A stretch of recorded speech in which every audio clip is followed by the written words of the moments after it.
Right, so welcome to another video. I'm going to kick back into the painting. I'm going to just show you where we left off and continue on with the painting in the video.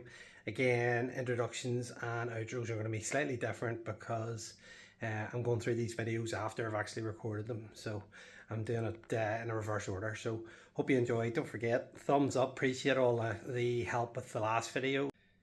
Yeah, putting the thumbs up gets me pushed out to other people, and ultimately that's what we're trying to do, trying to get these videos popular and trying to get more content made for you. So thanks for the support. Enjoy the video.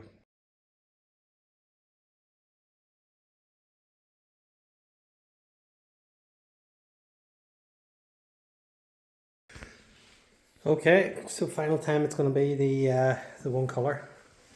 As you can see, the roof's all done, the roof rails. Every surface you can see is getting paint.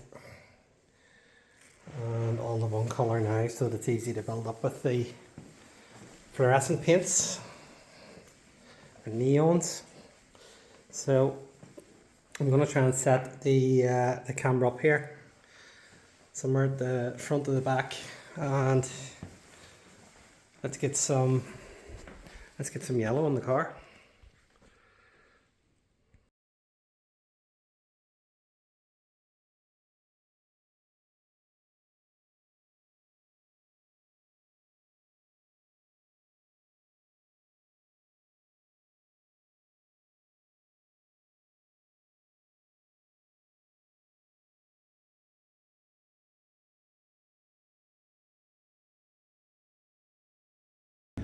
Okay, so a quick tour of the yellow. And as you can see, it's just blended down into the quarters here. And it's going to be the green cutting in across here. So it went on really well actually.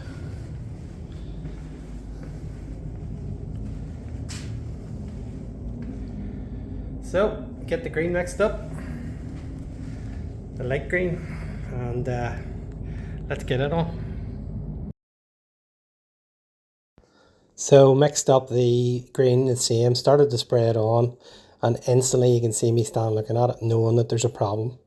So I'm just going to show you some images of the way it turned out. You can see the shadiness in the lines, and then I'll explain it here in a second. Okay, so I nearly forgot to record there. Basically had a disaster with the green. I've sanded a lot of it here, but I haven't actually sanded the back yet. So this is supposed to be a two-stage paint, just paint and hardener, 2-pack. They sold me the 2 tins of green, and when I put the green on the second layer on, it was actually base coat and mixed with hardener. So it created all the shadiness here, it created runs, it's reacted in certain spots, and you can see it's just poor. So I've already started sanding the front end.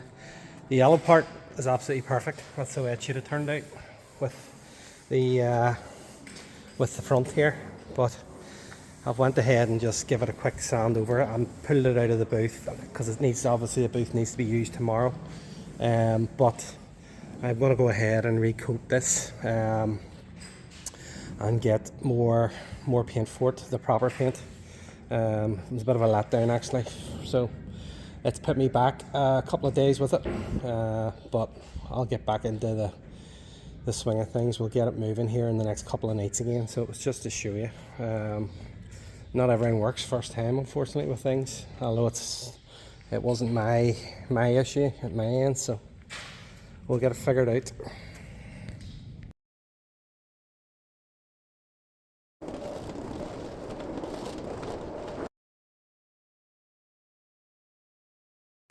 Okay, so I didn't record it, but yeah, I've went over the green and changed the green, and I'm far happier with it.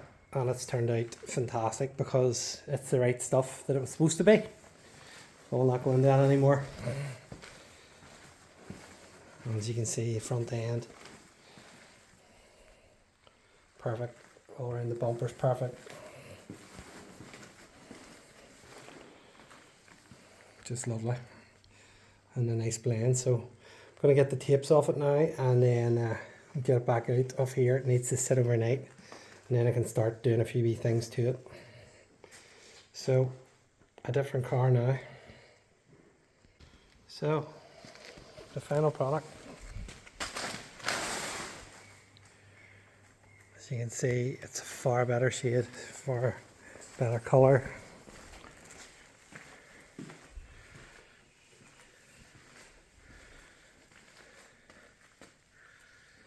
Haven't got much space and it's still a bit wet, so I can't really touch it too much or do anything with it.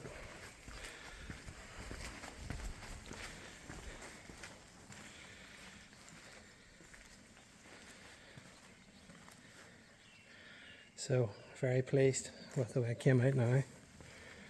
And as you can see, proper shine on it, as it should have been.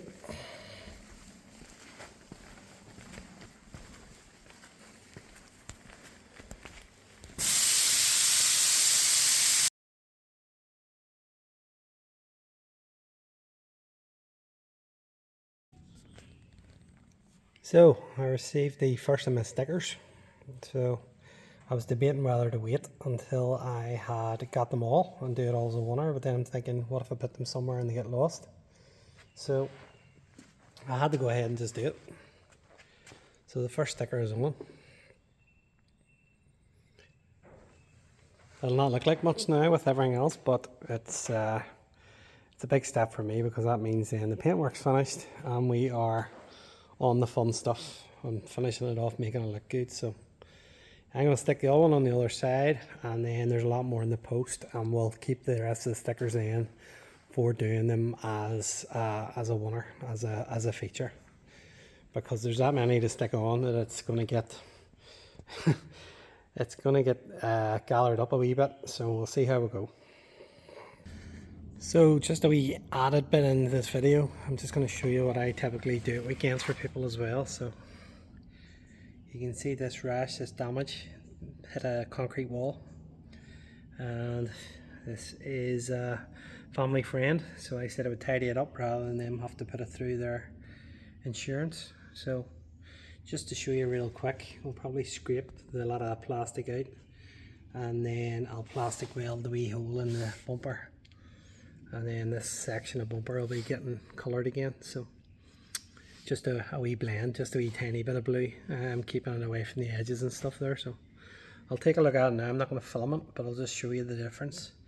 I'll maybe show you a couple of stages of it, and you can see what a sort of spot repair is and how we do it in between other jobs.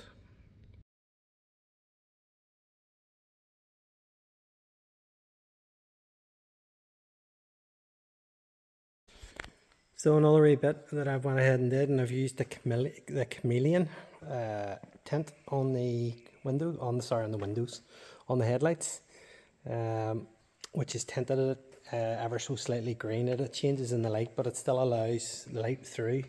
This is this strange stuff that people have on their windscreens that they're actually allowed. It's almost like a sunglasses type material. So that was my plan with the headlight. As you can see the difference between the two of them. So we'll get the other one installed. It's just like wrapping something basically, stretched over it, a wee bit of heat, and then stretching it around the shape of the light and trimming it back. So I've did it, and I've actually got the side marker out now to do that as well with a wee bit of material. I'm going to do that on the back lights. So just a wee silly touch, but you'll see later on once I put the sticker on and stuff, it sort of finishes it off quite well. Okay, so another wee video here, and I'm starting again to do wee bits of cosmetic stuff. So last day we got the lights sorted, and now I'm working on this trim around the bottom here, which is just a rubber strip. I'm going to put self tappers into it to hold it in place. As you can see, it sort of fills that gap. And then we're also working on mesh in for the fog light holes in here, and then get the number plate on. So we're going to have a bit of a play about with it, and then I'll show you what it looks like with it all in place. Okay, so that's about an hour and a half's worth of work. Put the mesh, although you can't really see it in the camera, but the mesh in the fog lights, mesh in there, put the black trim right along the bottom, and then screwed the number plate. There's actually a join in that underneath, but we'll figure that out. Just need to put a couple of wee, I don't know, we're going to use a couple of rivets or something. And then this skirt is like flexible as well, so if it catches on anything, it won't rip off. And then I'm going to pause you and then put the lights on. So 3, 2, 1, and there you are. So the fog lights are still showing through. Depending on what angle you go at, you can see more or less of them. And your headlights obviously still shining through. You can't really see on the camera, they're a slight shade of green. I don't even think it's going to be enough to get me in trouble or stopped, but very pleased with how that all came out. And then at the sides it's tidied up. Obviously the stickers then will start to be stickers are on the way, so the stickers obviously mount all over the bumper there and up here. So a simple wee tidy up. I think it looks good. Okay, so moving into the back of the car, now I'm going to start working at getting the lights fitted. So I still had a couple of lights in the tailgate, number plate lights, the switch for the tailgate which wasn't working. There's also, I think, reverse lights and fog lights in the back. So I've started disconnecting this and unwrapping this loom. So basically all I need to leave in this here is these 3 wires here, which control the central locking motor.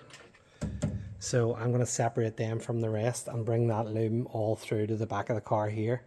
Again, there's a plug there, which is just here, leading onto it. So I'm just working through the wires now. I could cut them and just join them, but I don't want to. I want to try and keep it all as original as possible. So I'm going to unpick it, if you like, and unthread it, and then, as I say, bring them through. So all them wires are actually for the number plate lights, the fog lights, and the reverse lights. And then there's a push button as well, which isn't, like I said, isn't working. However, I'm going to try and put a separate push button wire switch to it to see if I can do that. So as messy as it looks, it's actually quite straightforward to work through. So as I say, I'm going to pick that all out. I'll bring that wiring loom through to here, and then we also have to extend the wiring loom, the plug from each side, into these lights. It's basically just like wiring a trailer socket. They're all coloured, each one, indicators, yellow, etc. Brake light, stop light, and then an earth. So I'll start picking through that. I'm not going to film it because there's nothing really to see. I'll show you the end result, and all we're going to be looking for is these wee wires just run onto this switch onto the boot. Everything else then stripped off, and then the lights will be at the back of the back of here. We'll start working on that then.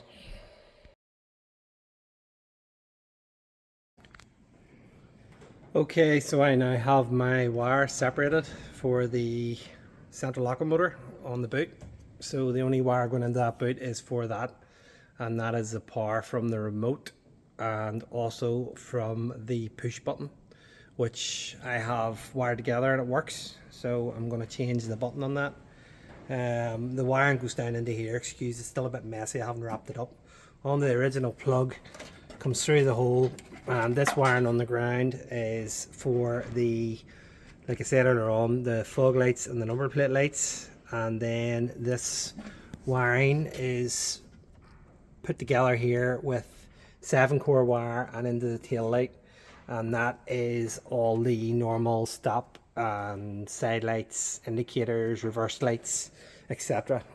And the same on this side, so it's here. So I'm going to work at getting these lights actually mounted now, because I can go ahead and mount them permanently, and then I'll tuck all the wires in, hide them, insulate them, and wrap them with a spiral binding, etc. So I didn't have to, still got the original grommet in here coming through, so I didn't have to really change anything. The only thing is really the wires coming through over here, which I'll put in the grommet, and then I'll wrap them all up, and then I'll run them along each side here. So one set of wires comes out from the white plug here into this light, and then one set of wires comes out from here into this light.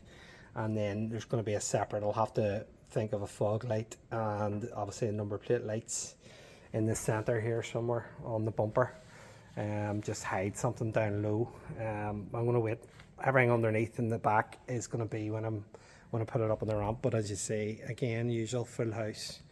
So I'll leave that to the finishing off period. So yeah, successful. I know it doesn't look really much different, but that was quite a lot of crimping and cutting and checking and double checking everything. So everything is working. So we'll go ahead and mount the lights. I'm going to wrap the chameleon film over the lenses as well now, and then hopefully when I put it, I need a load of bulbs put into each side here, just or sorry, each side, the ones down there, and then that will be another hurdle or obstacle or whatever. I wasn't really looking forward to unpicking all that, but once you start into it, it's not too bad. Like I say, it's all coloured wires. Each wire and strand has stripes, colours on it, so if you take your time with it and then photograph everything as well when you're taking it out, so you know if you make a mistake you can sort of backtrack on it. So go ahead, I'll get these lights actually mounted into the car permanently now, and like I say, that's another obstacle or hurdle done. So good progress. Okay, so I've just went ahead and give the car a bit of a machine polish on this side around the blend areas where the overspraying things was. So as you can see, it's made it very vibrant, the colour. In fact, it's making the screen flicker. It's that bright. So obviously this is going to be covered again, but just brought back the green. The overspray was right out there, so it's just buffed it back. So I'm going to work now and get the other tail light in. There's the first one. We'll get the second one mounted, and then it's starting to tidy up jobs, so starting to put the covers and all in here. So I'll crack on another wee bit. We'll get this wiring tidied up, and then we'll start to have a look at this being tidied up and rust proofed, etc.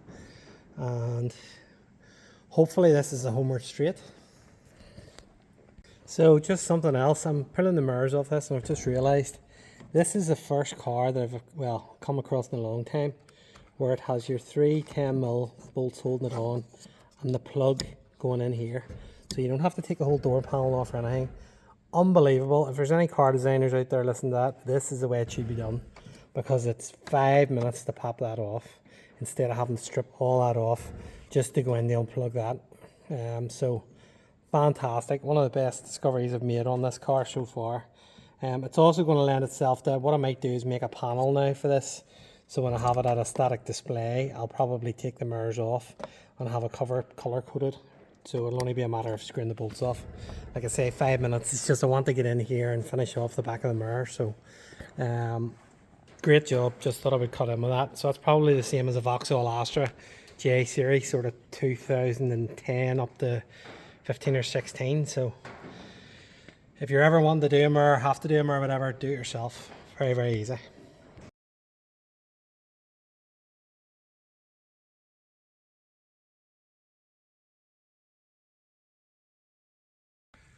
Okay, so I've got the car on the ramp. I'm going to start working on some of the things underneath, or well, I've started working on.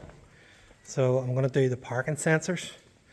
And since you've probably seen it last, I've actually added this. Was a piece of skirt off, I don't even know what car this was off. And it was going out into the bin there, and I just noticed it. So as you can see, it fits the profile very well off the bumper. And I'm going to add the parking sensors into it, which makes it a lot handier. And just leaves a couple of wee vents in the side here, which I'm going to put a bit of mesh in, and then move the number plate down. Underneath, well, you've seen inside the car, so I'm just going to work and start getting the flat panels across this to start mounting it all up together, tying it all together. So I also did a Goodyear on the tires, which I'm not, sorry, the light is playing havoc with this. I'm not overly happy with it. I don't think it's big enough, but it gives you the rough idea of what we're looking at. They were stencils that were just a certain size, so I'll have to probably get bigger ones for that. And then also a few more stickers on. I'm waiting on the main sticker drop, hopefully the next day or two here, and then we'll have a session putting them all on. But yeah, starting to do all the wee silly jobs and all the wee bits and pieces we need to do. The lights are all working perfect, and shine the proper colours. So even though they look sort of reflective there, they actually shine up in the camera a bit more with the colours, but they're more greener here when you're here. So yeah, seems to have turned out well. I tried spacers, 7mm spacers, which are, I'll show you here. These here are universal spacers. So I had 2 of them in to push the tire, which was 14mm. Looked okay, but then the studs don't reach. So I'm going to have to get the proper spacers that push the wheel out and actually bolt the studs in, just to fill the arches a bit better, although it's quite far out as it is, but I want these to look bigger, the wheels, so that's the sort of way of doing it. So yeah, a bit of progress. We'll keep moving on and having a wee look at bits and pieces here as we go. Right, ladies and gents, that's going to be the end of this video. Hope you enjoyed it. We're getting on now and moving on to the fun stuff, like I said. So a lot of stickers and things on the way, a lot of progress being made. Again, thumbs up. Thank you very much for everybody that's helped me. Remember, if you haven't subscribed already, you can subscribe, it's free. And like I say, the thumbs up and the comments help me get pushed out there to other people. So I want to keep making the content, and I want to feel like people's enjoying it. So thank you very much. I'll see you in the next video.